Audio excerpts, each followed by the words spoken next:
सबसे पहले बात करते हैं पार्लियामेंट के मानसून इजलास की। और इससे पहले बात करेंगे मालेगांव की कि मालेगांव में जो बम धमाका हुआ था उस सिलसिले में 17 साल के बाद फैसला सुना दिया गया है और फैसले में तमाम मुलजिमीन को बरी किया गया है। तमाम 7 मुलजिमीन को बरी किया गया है, जिसमें प्रज्ञा सिंह ठाकुर समेत कर्नल पुरोहित भी है। पार्लियामेंट की बात करें, पार्लियामेंट के मानसून इजलास में बिहार में SIR पर अपोजिशन का एहतजाज जारी है। लोकसभा की कार्रवाई दोपहर 2 बजे तक के लिए मुलतवी कर दी गई है।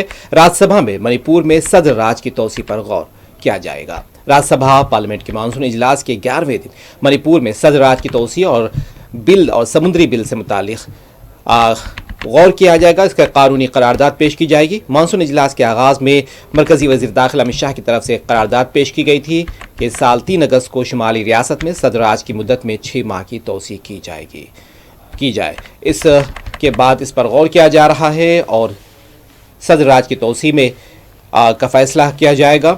और साथ ही पार्लियामेंट के लोकसभा यानी ऐवान ज़ेरीन में अपोजिशन के एहतजाज के बाद लोकसभा की कार्रवाई को 2 बजे तक के लिए मुलतवी कर दिया गया है और अपोजिशन का एहतजाज आज भी जारी है।